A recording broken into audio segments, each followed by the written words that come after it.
So yeah, it's kind of Well, welcome everybody. designers kind of working on our own parts.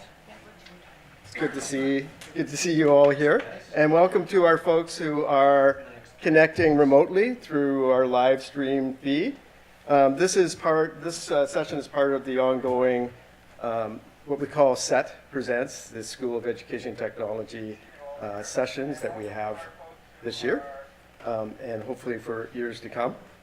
So this session comes to you through, I'm Doug Hamilton, faculty member in the School of Education Technology, and my colleague, Sophia Palahiki, who's associate faculty in the School of Education Technology and also associate director for the Center for Teaching and Educational Technologies. So our session today really is focusing on the topic of authentic learning. And before we get into some of the subtopics that we're going to address, I'd like to just turn it over to Sophia to give us our traditional welcome. Thank you, Doug. So I'm just very pleased to be able to participate in this session with you this afternoon. We would like to begin by acknowledging that we here at Royal Roads University are fortunate to work, live, and play on the traditional lands of the Songhees and Esquimalt ancestors and families. We just want to take this moment to appreciate the beautiful lands that we are on and respect the history of the ancestors and families who resided here before us. So we put together this pathway for you to have a better understanding of our flow through the hour that we have. So we want to start with unpacking what authentic learning, what that phrase really means. And what potentially does that look like? What does it not look like?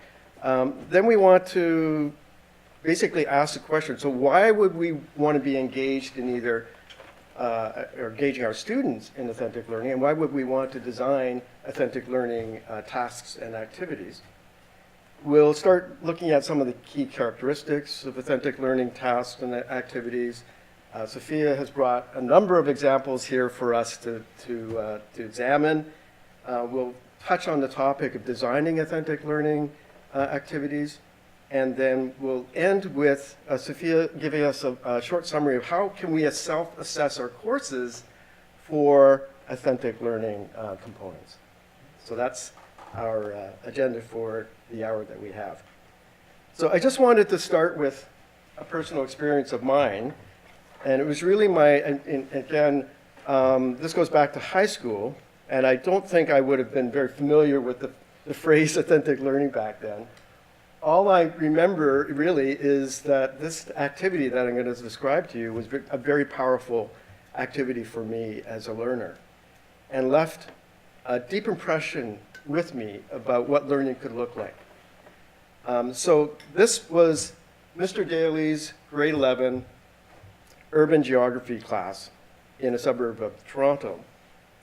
And Mr. Daly had asked us if we would do an assignment where we went out into the community and studied some sort of phenomena related to urbanization.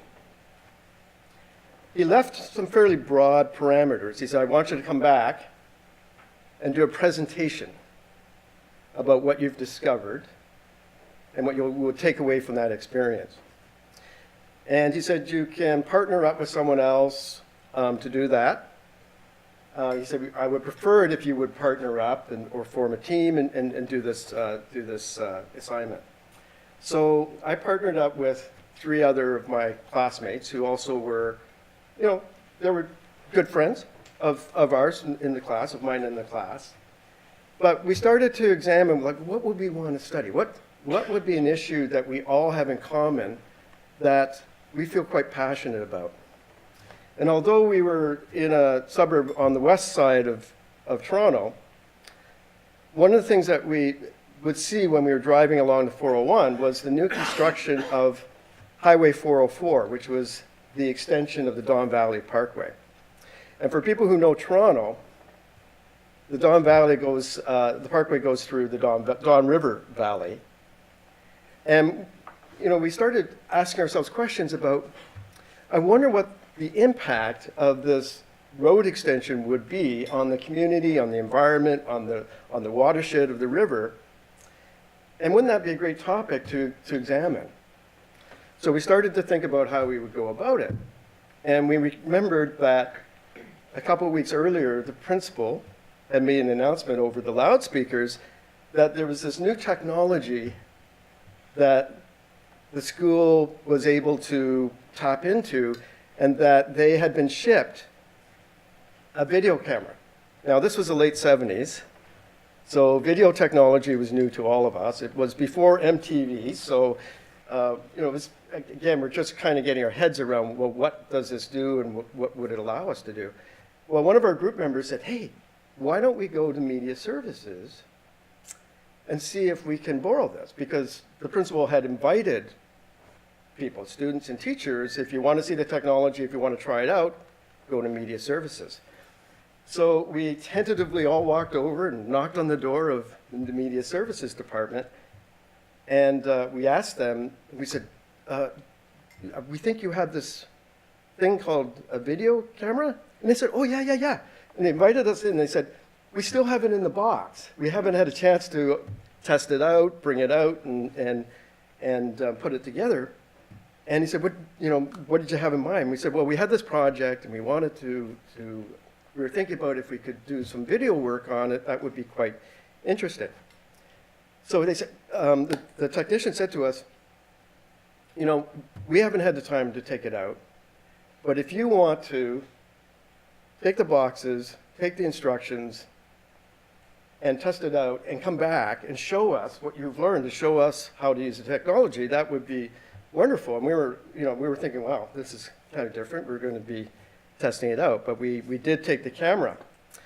What had actually led us to think about this technology was in our grade 11 English course. We were learning a lot about how films were made and what goes on behind the scenes of making movies. So we were thinking, okay, so maybe we can apply some of what we've learned in our English class to this project as well. So we ended up having to take a day off of school to drive over to the other end of Toronto and schedule our filming and figure out what settings we were going to use, etc. And so we did what we now call a storyboard, sort of plan of what kind of scenes. We actually went there the weekend before and sort of scouted out locations, and then we figured out what thought would be good images to put up.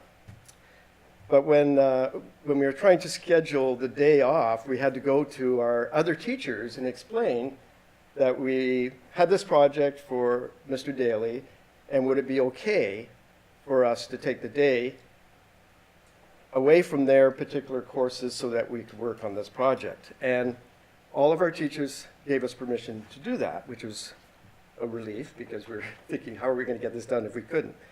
But anyway, so we did the filming, and then and in those days you had an audio pack and a video pack, and they were separate. And we had someone on our team who actually did a lot of his own audio recording, so that was great. That worked out. We had a skill there that we could also apply to this project. So we took the footage, we added a narration. I volunteered to do some writing to pull everything together in terms of the text. We had one of us do the narration for the filming, and then we spliced things together and we came up with this project. And it was one of the most satisfying outcomes, I guess, of any of the projects that I've ever worked in high school, public school, as well as university. And I think part of what made that so satisfying is the fact that we were given a fair amount of scope. We were given a strong focus, but we were given a fair amount of scope.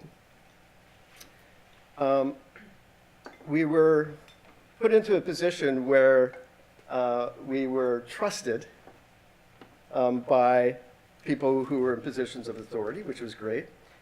We took some risks, and we were supported in taking those risks in terms of use of technology, bringing in information from other courses, so the integration of different subject matter. And the fact that we were able to bring different skill sets to apply to this project was really, really helpful for us. And we ended up getting a really good mark on the project, which is kind of the cherry on top. But I think even if we hadn't, it would have still been a very memorable activity for us. So for me, that was I guess my first foray into an authentic kind of activity or task. And I guess underlying, when we think about authentic learning, we also have to think in terms of active learning. And although there are some distinctions, some significant distinctions between active learning and authentic learning, in essence, I would position authentic learning as a subset of active learning. So just to give you a sense of what active learning looks like, we have a short video that we want to show you called Imagine the Awesomest Thing You Can.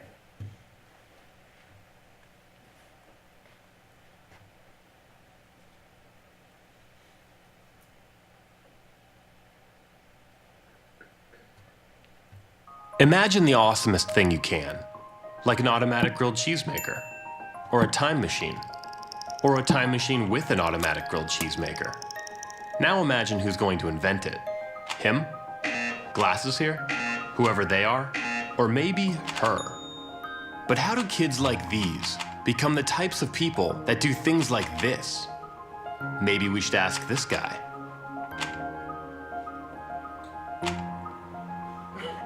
Knowledge is heavy. Sometimes it's a limit to have new ideas. That's the problem with the old schooling, because they were teaching answers. I believe questions are probably more important today than the answers. Erno's Cube is a question waiting to be answered. And when the right person finds the right question, something amazing happens. They start seeing the world as it truly is. Not a place to be memorized, but a place to be figured out, flipped, turned, twisted, and ultimately made better, forever.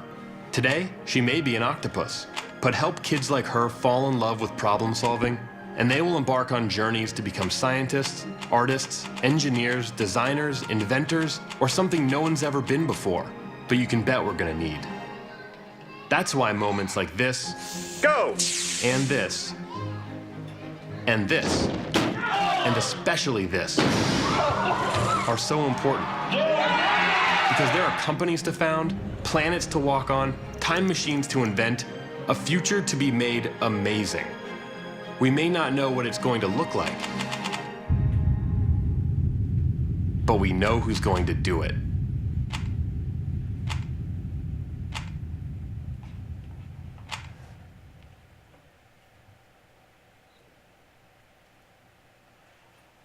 So apart from being a plug for Google, I think there's some pretty strong messages there about the value of active learning.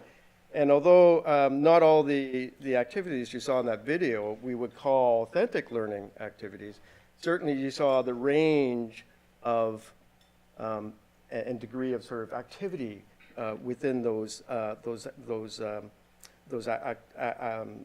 activities that point to learning not as something that, in essence, we receive, but something that we are actively engaged in. So if we were to define active learning, just for the purposes of our session, we can say it's involving students in doing things and thinking about what they're doing. So it's not just about being engaged, but it's also having that opportunity somehow to reflect on our involvement in the activity that really leads to the opportunities to learn.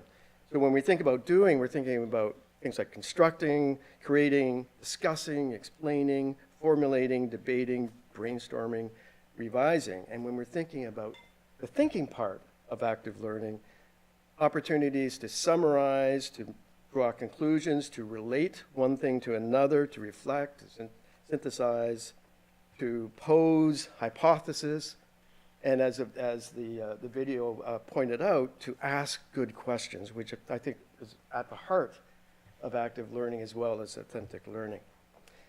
So using active learning as our base, then what is authentic learning? And how might it be different? So authentic learning, in essence, is the opportunity that we take advantage of to connect what students are taught in class or in a course to real-world issues, real-world contexts, problems, or applications. And what we try to do with an authentic learning activity is trying to mirror the complexities, the ambiguities, the challenges that we have in real life. So we're trying to ensure that somehow the learning situation that we're designing takes advantage of the real life complexities and challenges. Okay? So there's the element of connections to the real world.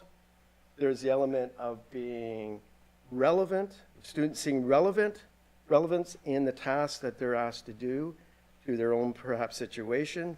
And I think at Royal Roads, this is a great opportunity for us, and many of our faculty, instructional designers, take advantage of these opportunities because many of our learners are balancing work and their studies at the same time. So there's that direct opportunity for relevance. And I think for many of us, we're already engaged in some degree of authentic learning through just very, by virtue of the people that we are serving in terms of our student population. Okay. Jerome Bruner, psychologist in the 1960s, had a famous statement where he said, there's a difference between learning about physics and learning to be a physicist. And in essence, that's a statement sort of underlies that sense of authenticity. For many learners, we're either learning to be or we're learning to be better in our jobs. We're learning to be in a certain profession, or we're learning to be better in that profession. So we're looking for that relevance. And Lombardi said, so isolated facts, concepts, theories, formula have little meaning to a lot of learners until they discover how these tools can actually assist them. So that concept of relevance is really important to learners. Now, I just would like to see if you could spend a few minutes just chatting amongst yourselves about, so what are some of the other reasons why we would want to engage our learners in authentic learning activities and tasks? So what are some of the reasons? And if you can come up with 5, that would be great. 5 reasons why we would want to engage our learners in authentic activities and tasks.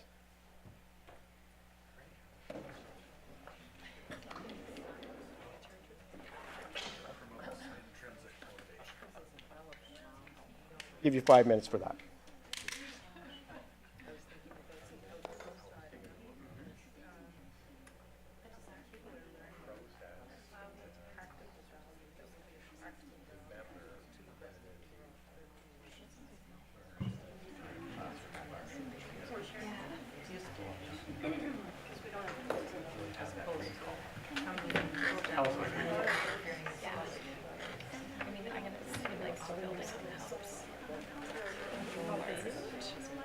Promotes higher order things in the classroom.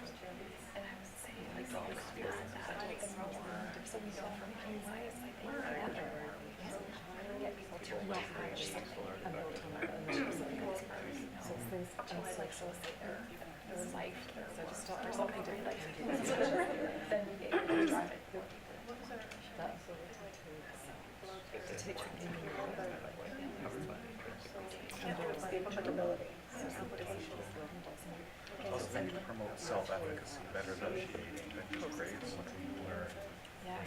Nobody's sharing anything so far. I said, please go free to share your thoughts. Nobody's they're tired of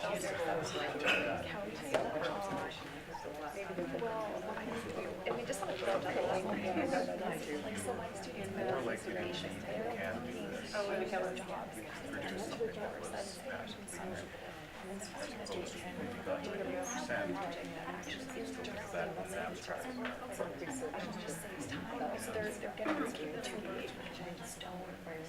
And it's naturally, so you have to share that too.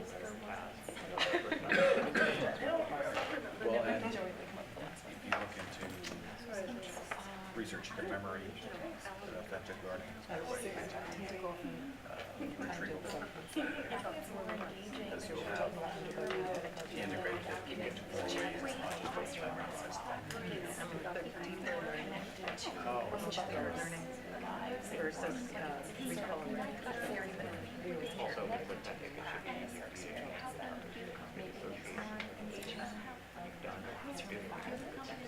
yeah.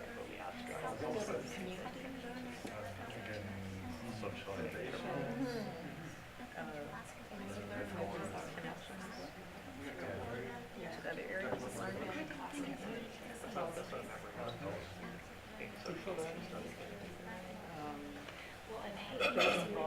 had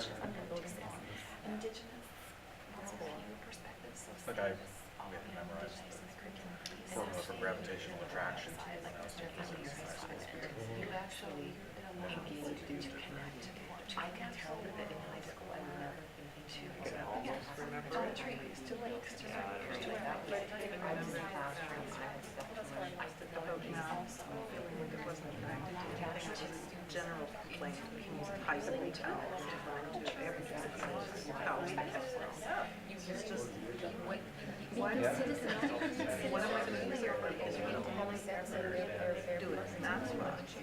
Where is that practical applications, pilots, something where like you can disappear or Sometime some kind of after, connection instead of becoming these horrible memorized. sometime after high school, when I was teaching calculus, courses, at a certain level, we taught using the Pythagorean theorem. Because military maps are using grid system based on kilometer and square grid system. And so if you know two positions, and they're numbered with those numbers, if you know the data for that spot, the data for that spot in your head, you get a straight line past you. It's annoying. I was thinking when you were doing that, it's like, yeah, smart guy. It's strange to make it abstract. Thing to introduce in grade 10, saying why you might do this.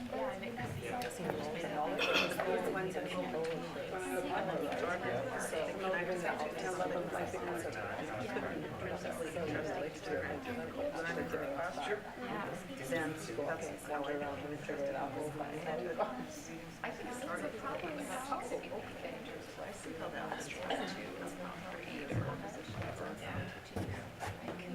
Well, welcome back, everybody. Maybe we'll go around the tables and we'll ask you to just select one reason why you believe that authentic learning is important. Okay. We'll start over here to my far left. Well, we had several. One was the encouraging the motivation. In other words, takes you past. Oh, thank you. We're live streaming. One of ours was in generating some motivation for the learner, not just explicit, but creating some implicit motivation as to the why and the inspiration to move forward with a project. Sure. Yeah. I mean, when I look back to my grade 11 experience, the fact that we had the opportunity to have some choice, that we chose a topic and we chose something that we thought was very meaningful to us. And, you know, as people watching the city change, we were passionate about potentially the challenges with urbanization of green spaces, et cetera. So that gave us a lot more motivation. Okay. Thank you. Yes, I think we're also talking about just that, the relevance and deeper learning and engagement and the things that come out of that different way of learning. Great, thank you. Over to this table. Something new, perhaps, that our first table didn't mention? Yeah, they've taken our intrinsic motivation and deeper learning already. So, which one do you think, guys? Promotes greater self-efficacy, that people develop a can-do kind of experience, more confidence from authentic learning experiences. Yeah, great.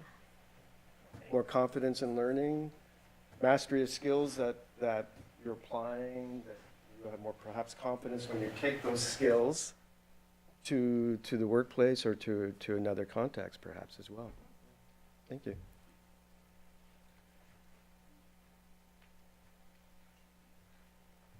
We believe that authentic learning require learners to be fully participant and engage in the learning process, which the whole process will help them to develop their abilities and skills like creative thinking, problem solving, accountability, responsibility.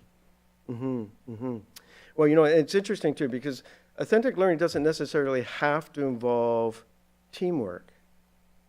But most authentic learning tasks have to involve some sort of collaboration. So if you're trying to be authentic to the context. So that's one of those skills also that are promoted as well in terms of being able to collaborate with others. And when I look back to, again, my grade 11 experience, we had to figure out, okay, what are we each good at that we could add to that project in terms of, add value to that project in terms of the skills that we had and the skills that we wanted to continue to build. Yeah, thank you. Here.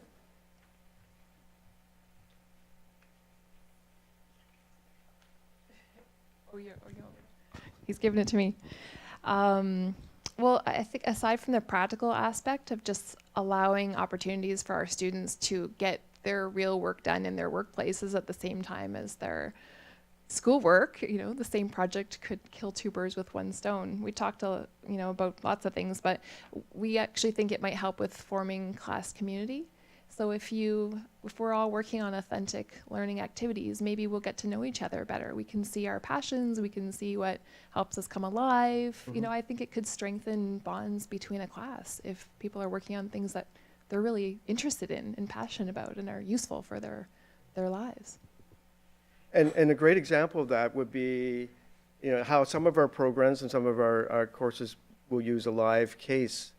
So they'll bring in a challenge from a business or a community organization, and the class may tackle that in groups, but there's the value of hearing and learning about how other groups have approached the same problem from perhaps different perspectives. And so there's, again, the community building opportunity that leads to is really, really helpful. So thank you.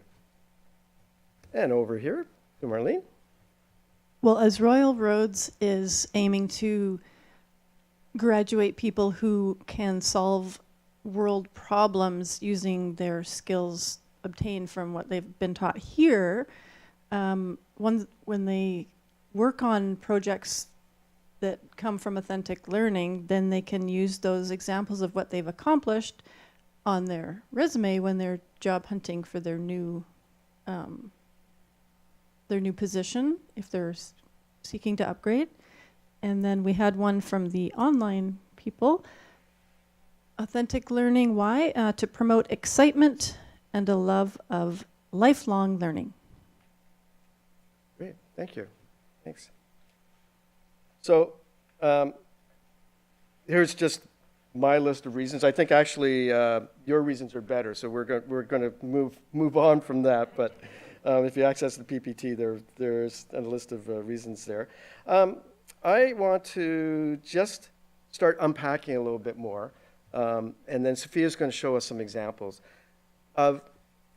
So I think it's unfair for us. I'm on the authentic projects and tasks slide. Thanks, Sophia. I think it's actually too simplistic a distinction if we look at non-authentic versus authentic. It's more of a continuum from non-authentic to highly authentic. And so we can think in terms of gradations. And this is one way in which you can look at it, from non-authentic to somewhat authentic to fully authentic. So, non-authentic, there's really no connection to the real world. There might be a connection to the profession, but it's often not a direct connection, and learners struggle to actually find that connection.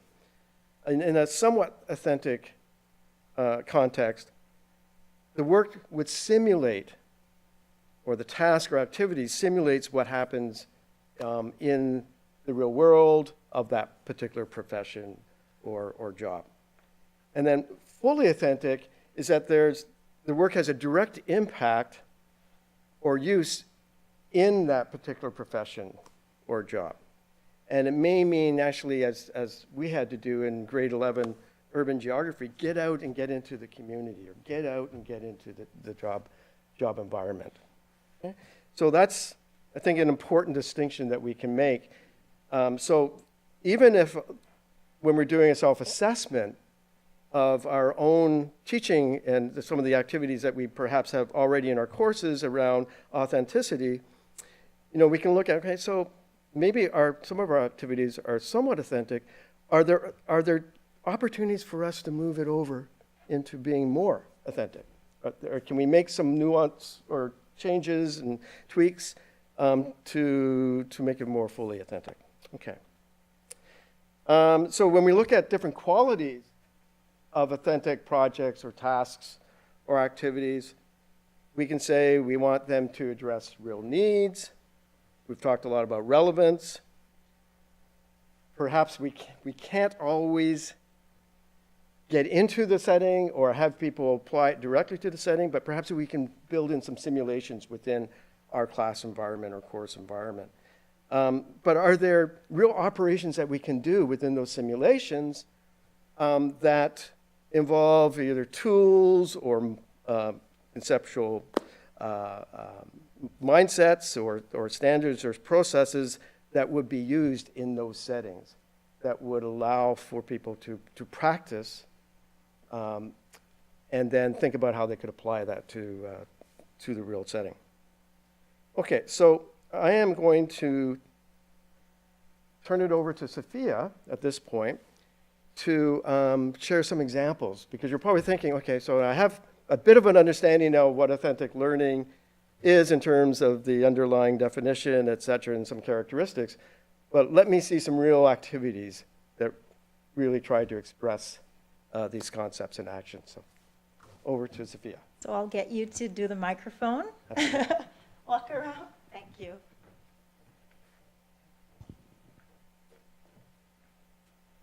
Okay, so one of the things that I wanted to do was I wanted to show some examples that are real to us. So I wanted to be authentic with these examples. So what we did, the instructional designers compiled a list of different kinds of assessments that are being used across disciplines here at the university. And I've pulled from that list some examples. We will share out the link to where the full list is sitting. Sam will share that out on the live stream, and then we will provide that list to the participants who are interested in seeing the full list. So I'm going to ask you to participate with me. I'm going to give you the brief description of the example, and then I'm going to ask you to give me some feedback on whether you think the example is somewhat authentic or fully authentic, and your rationale. So the first example is an elevator pitch, and I need my glasses for this, and they're over there.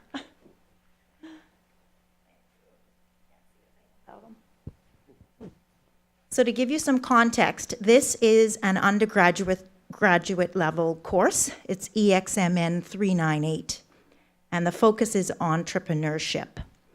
So in this example, students have to create a new business venture adventure. That's the first thing they have to do. So they have to come up with an idea of a new business adventure. Then they have to create an elevator pitch for this new adventure, this new business venture adventure. And then they have to deliver the pitch. They deliver the pitch via a video that is submitted in Moodle. So, before I give you more on this, I'm going to ask, do you think this is somewhat authentic or fully authentic? Anyone out there?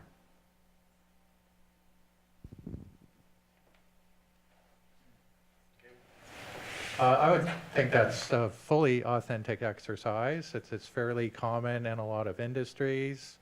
You can even see it on shows like Dragon's Den. But the elevator pitch is a classic way of pitching an idea or asking for funds or trying to get a TV show spun up. So I would think that's very authentic. Thank you. So I had a student from this class call me and said, I have a pitch for you. I'm a photographer and I have a drone. And my idea is to start up a small business where I bring my clients to Royal Roads and I do some drone photography. And I said to the student, wow, that's an awesome idea. The student then says, so who can I talk to get permission? And that is where the learning started, because there were a lot of people that student needed to talk to. So this brings in the community immersion piece that Doug has mentioned. There were lots of questions about permissions. There were lots of questions about how ethical it was. There were lots of questions about gain and profit and all of those other fantastic things that come when we engage with the community. So absolutely, for that student, this was authentic. There were some students who didn't take their ideas further than their heads. So they had the idea, and they thought, oh, this can work. They never approached anyone. They never talked to anyone in the community. And so for them, it could have been fully authentic, but it was somewhat authentic because they didn't engage with the community. So I'll give you the next example. So we have another, this one's a graduate level course. It's DEMN 602. We have permission from everyone to use these samples, just so you know. They're on our website. So this one is a social innovation design lab assignment or assessment. And the students have to produce a multimedia record of a social innovation lab process, and then describe how they would develop innovative capacity building proposals and products. So they have to create a record of a social innovation lab process, essentially describing how they would develop innovative capacity building proposals. So a proposal for some type of social innovation they'd like to implement or see implemented, or a product that may address some type of challenge. So I put it to you, is this somewhat authentic or fully authentic? Any volunteers? Also online, if there's any. Come on, somebody. I'm gonna pick Keith.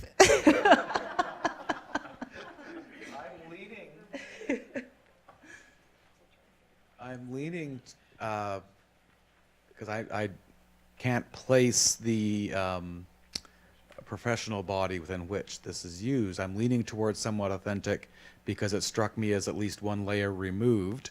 And the fact that up until the point when you called my name, I was still trying to figure out exactly what this assignment was another hint, though not a final, sure thing, but that it perhaps wasn't fully authentic. Okay, thank you. So for this one, I don't have enough information in terms of the specific context of what students did, but I can give you an example of something related to this that I heard of in a design thinking workshop. So there was a social change initiative where a student not here at Royal Roads acknowledged that there were challenges with students actually who were disabled in some African communities. And they needed to create chairs and rollers and skaters to help these students be mobile within their learning space. And so this student came up with the idea that they could use cardboard to create these technologies that the students would be able to use to increase their mobility and allow them to participate more fully in their experiences within school. So that would be an example. And in that case, this would be fully authentic if this person was actually going to go out and have conversations with teachers, principals, et cetera, to get more information about what they would need in order to move this forward. Thanks, Keith. So I don't think we're going to have an opportunity to do all of them. We'll do one more. So I'll get you to pick. Which one do you want? Anyone? Assessment 2. Okay.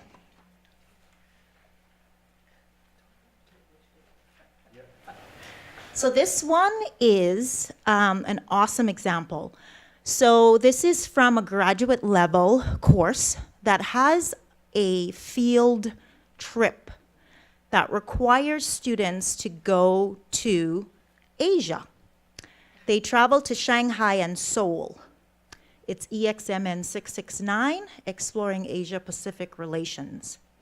For this team assessment, the students participate in the field trip, so they travel to these countries, and then they use photos, videos, other resources, their own personal observations, reflections, in order to present key themes and topics that are important for doing business in Asia.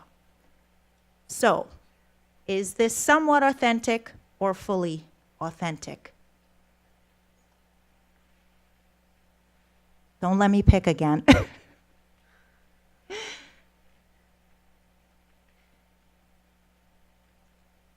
Any volunteers?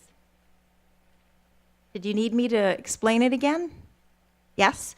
So students travel to Shanghai and Seoul, and they essentially take photographs, they interact with folks in businesses, and make their own observations in order to prepare a Padlet report that presents the key themes and important topics for doing business in Asia.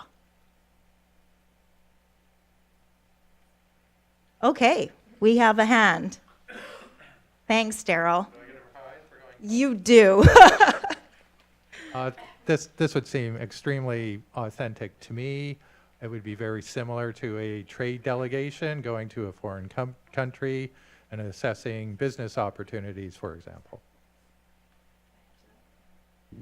I want to say even better would be assigning them something after they got home to Canada to train local audiences here on those concepts and issues. Like that would be part 2. Awesome. Thanks, Beth. I think that says it all. I fully believe this is fully authentic, and I'm just gonna leave it at that. And I think that's a great step to move it even further. Thank you.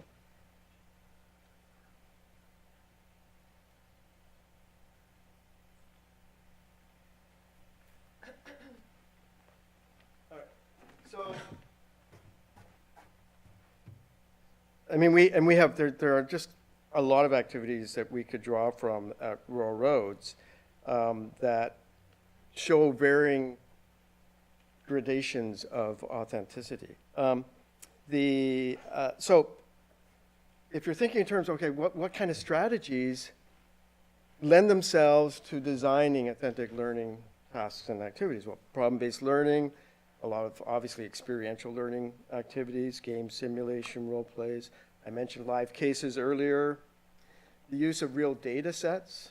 And agencies like Statistics Canada have been very good at being able to provide data sets to schools and universities for students to work on.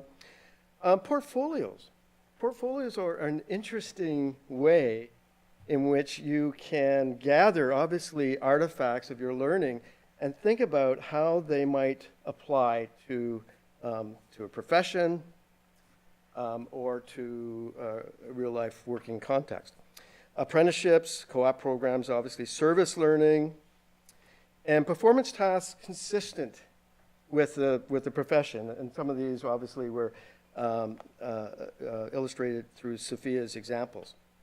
So if we look at characteristics of authentic learning, I'm going to the one slide, Sophia, that has the next one, please. Yeah. There we are. Okay. So if we look at, and some of these characteristics came up in Sophia's examples, some of them came up in your responses to her examples.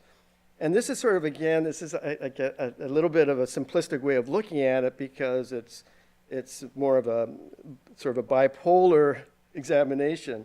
But if we think of these as a continuum of characteristics, we're looking at sort of real world relevance, messy, ill-defined, complex problems, opportunities for sustained investigation.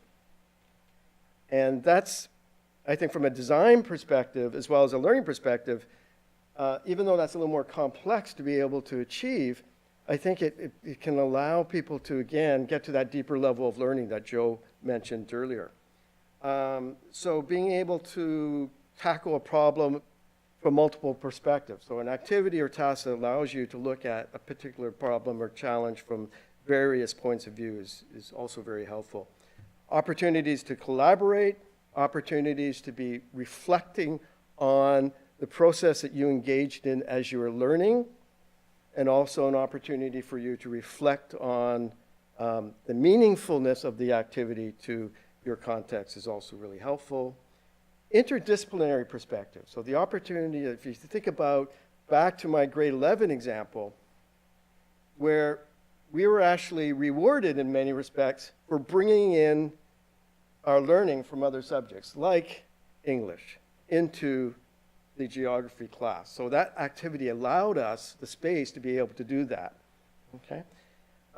So integrated with assessment wherever possible. So we don't have the time to really focus a lot, and specifically on the assessment process, but if we're trying to be as authentic as possible, we also have to think about what's an authentic way of assessing that, our performance or our learners' performance in that activity. Okay? So it would be probably defeat the whole purpose of engaging learners in authentic forms of learning if they were assessed using traditional measures like, an exam or some sort of test. So we have to think in terms of, okay, how can the assessment process really take advantage and mirror the kinds of authentic learning processes that learners were engaged in the activity.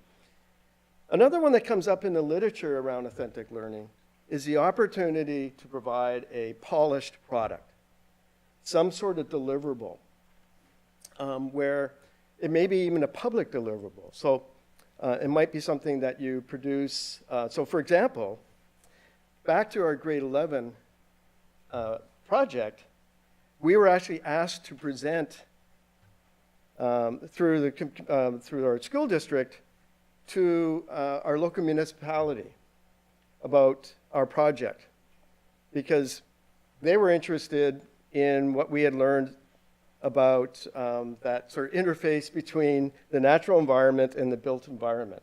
So we had a chance to actually go to the municipality office and actually present our video.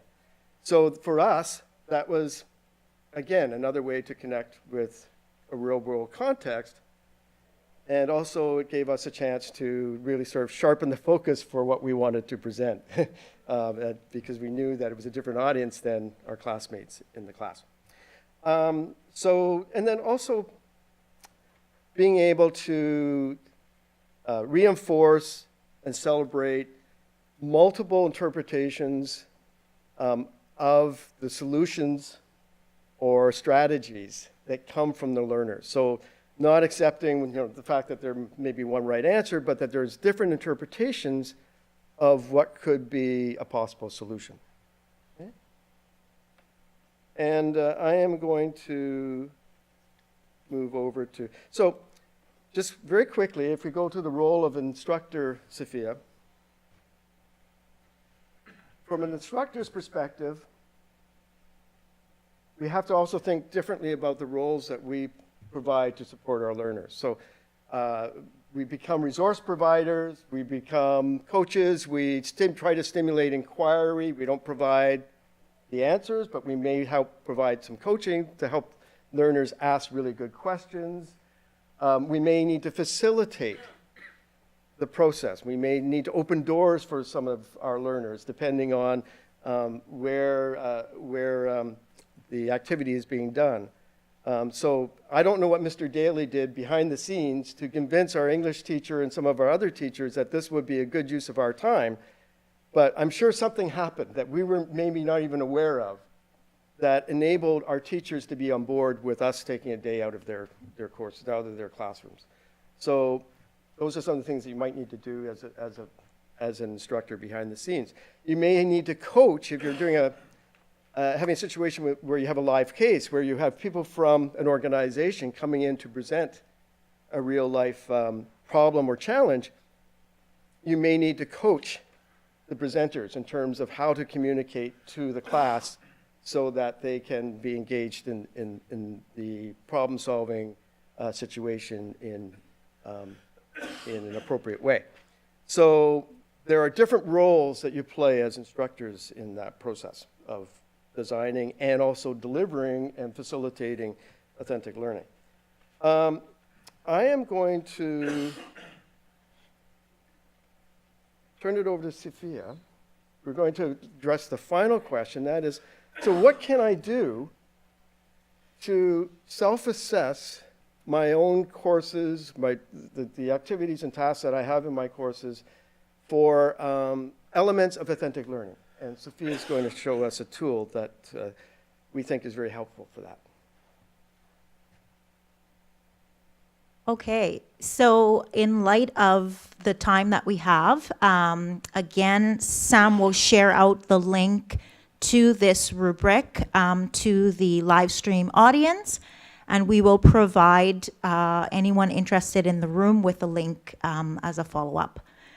So we as in the CTED instructional designers, we developed what we're calling an assignment rubric, which is a tool that allows you an opportunity to evaluate your assignments and assessments.